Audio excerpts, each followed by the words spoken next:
Nah, nasihat ulama-ulama ma'rifatullah, mereka memberikan nasihat kepada kita. Mereka mengatakan la tahtakiru zunuba as-sighara. Janganlah kalian meremehkan daripada dosa yang kecil. Nih.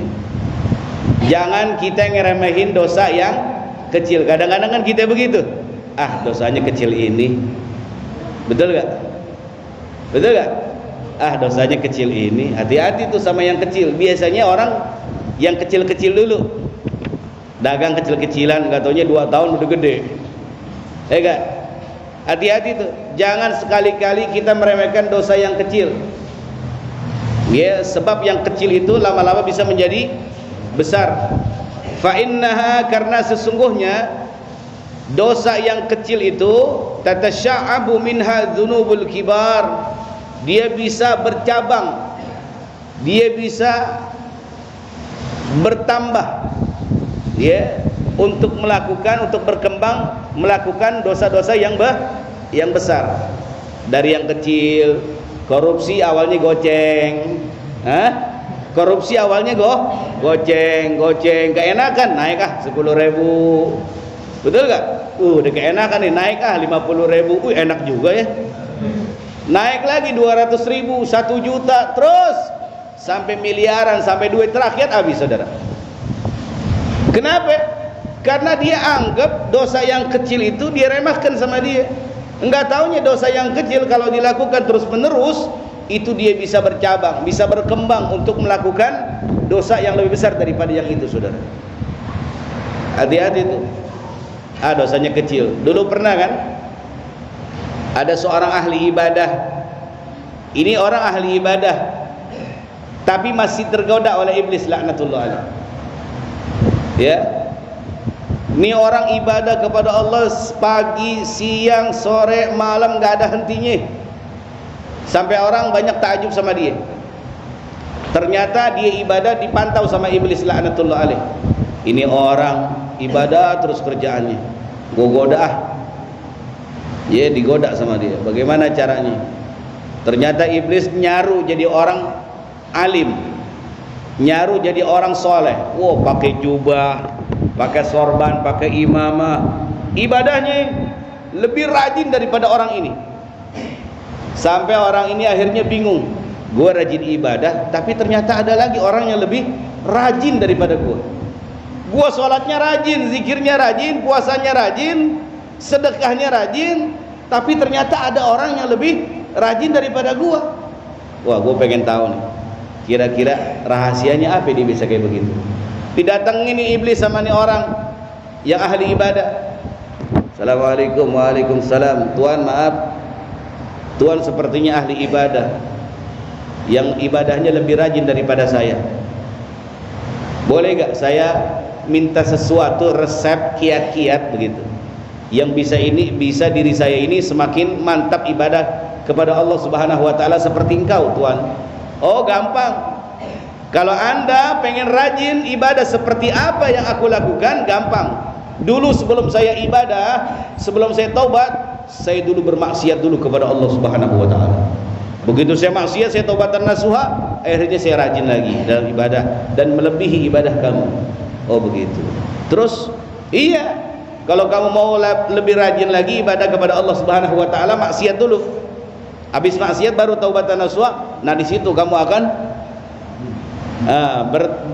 beribadah lebih mantap kepada Allah Subhanahu wa taala. Dipikir-pikir, karena ini ahli ibadah bukan ahli ilm. Ahli ibadah bukan ahli. Kalau ahli ilm tahu bakal ditolak, karena dia ahli ibadah, ibadahnya rajin tapi nggak pakai ilm, tergoda sama setan, tergoda sama iblis. Akhirnya diiyahin. Ya udah, kalau begitu dah, saya siap melakukan kemaksiatan. Setelah itu saya tobat, baru saya pastikan seperti engkau rajin ibadah. Oh iya, pasti, kata iblis. Nah, halo, kata iblis, kamu siap melakukan dosa kepada Allah? Siap. Gitu. Ada 3 pilihan. Apa? membunuh. Ini orang bilang, jangan Tuan, berat, ngebunuh orang dosanya berat. Ya udah kalau begitu. 2, ente berzina sama perempuan, aduh sama, jangan, berat, saya nggak kuat, itu dosa besar di pandangan Allah Subhanahu wa Ta'ala. Ya udah nih, yang ketiga nih, yang terakhir, yang paling ringan, apa? Minum khamr. Dimikir nih, oh iya, cuman minum doang mah, kecil dosanya. Nah ini orang ngeremehin dosa namanya. Dia ngeremehin dosa yang kecil daripada dosa yang besar. Dia mikir ngebunuh dosa besar, berzina dosa besar, minum khamr, ya minum whisky, ya gak? Minum apa lagi namanya Pak?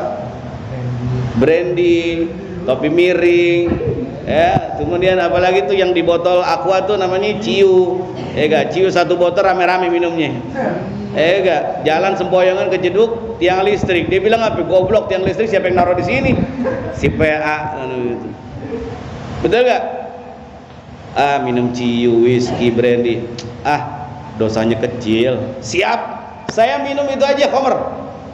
Oh begitu, ya udah. Kamu ke kampung sebelah. Di situ ada warung yang jual ciu sama brandy, sama Manson sekalian. Terserah ente mau pilih yang mana deh, kata iblis. Begitu. Akhirnya ke kampung sebelah. Ternyata yang jualan janda bohai.